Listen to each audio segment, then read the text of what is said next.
How's it going? Thank you very much for joining this session. It's a very special session. We have Martin, co-founder of RConnect, joining us. And he's going to be talking to us about how to use Arweave's best wallet to access and build the permaweb.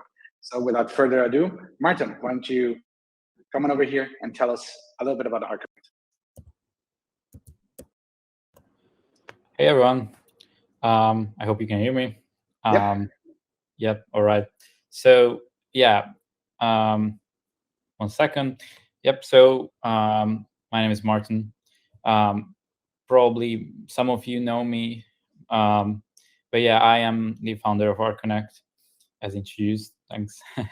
So, basically, in a nutshell, RConnect is a wallet extension for Arweave, and it allows seamless and secure communication between the user and the app itself. So it's essentially a middleware. So let's talk quickly about me. Just a few words. So I'm 19 years old. I'm from Hungary. I'm mainly a TypeScript developer, but I like other languages such as C#, PHP, Java as well. And I'm in love with beautiful designs, front-end technologies such as React, Svelte, all that.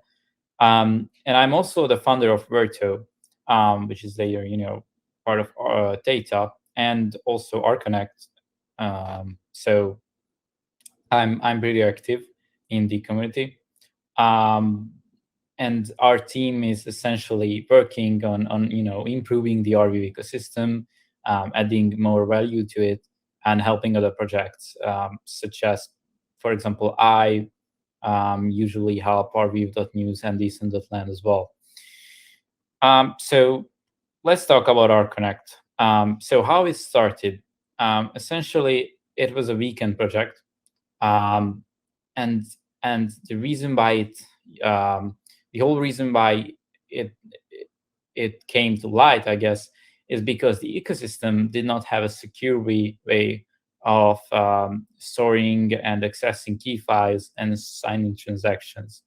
So the problem was that the users were uploading their key files to the websites, to the apps, and this was, of course, a very unsecure mechanism.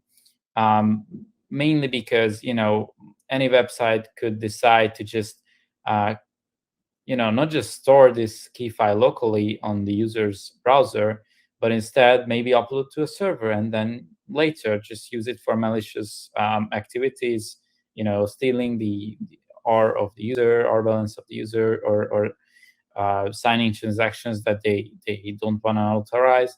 So essentially, RConnect was created as a solution for this. It fixes this problem because it's a secure middleware between the decentralized application and the user's wallet, or the user's funds. So essentially, RConnect provides like an injected API to connect signed transactions, to get the user's addresses. And this API, as I said, is injected to the browser, to the browser window where the app runs, and it can access it by just calling window.arweave wallet, and then the desired functionality. And transaction signing happens through this API, which is really secure because it doesn't allow the apps to access the key files directly. Rather, it just sends a request with the transaction data to the backend of the extension, which signs this data, this transaction data, and then sends back the signature to the front end.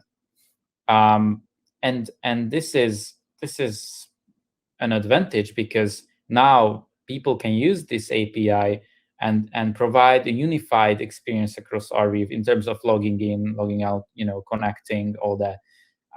All the apps work now the same way. They support this functionality, and because of that, onboarding users is much easier, and it just flattens the learning curve of the Arweave ecosystem and Arweave in general. So let's go ahead and explain why OrConnect is interesting, because from what I've told you, it could seem that this is basically just another wallet just for Arweave. But OrConnect is really different than other wallets on other chains. One of the main features that are unique to OrConnect, and from OrConnect to other Arweave apps as well now, wallets as well now, are permissions. So permissions are basically, to each API function, in OrConnect belongs a permission. If the user doesn't want a DApp to call the function with its API, they can just simply remove that permission. And by doing that, the wallet will not let the application to use that functionality. For an example to this is, let's say the user wants to connect to the app, but they don't want to interact with it per se, through the blockchain. They just want to have a look at it, and they just want to have, maybe see stats about their wallet, or that. So for that, the app doesn't need permission to sign a transaction. It only needs permission to access the user's wallet address. And the user can remove the permission from the DApp to sign a transaction. This way, the DApp will only be able to view the user's address. Another unique feature here is the allowance limits. So this allows users to define an allowance for DApps.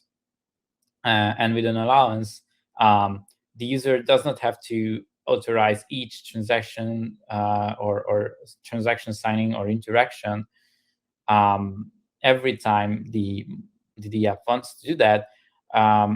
It just provides a seamless experience. And if the allowance limit is reached from the transactions, fees that the transactions generate, the user has to authorize the app again. So this way, the whole process is very seamless, but at the same time, it's secure, because you can just set a very, very small quantity of R to allow the app to use, and it won't be able to, create huge transactions, only like small interactions, for example, contract interactions. So the future for OrConnect, I think the future for OrConnect is really bright. We have a massive redesigning plans. We are already teasing that on Twitter. We worked on that a lot.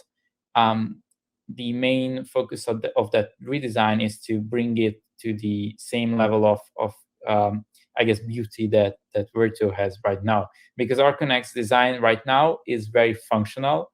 It's there for everyone to understand, but it's just a simple UI UX. It can be improved.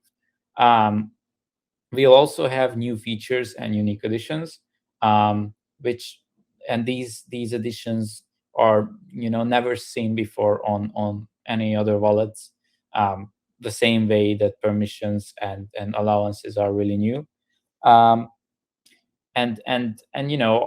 with these things and even already, even now, OrConnect surpassed the definition of a simple crypto wallet. It's no longer that easy, that simple. It's way more complicated. It's way more advanced, and we want to improve on that in the future, because we think there's many things to innovate in the wallet industry. And the final goal, I guess, is that OrConnect, we don't want OrConnect to be a wallet.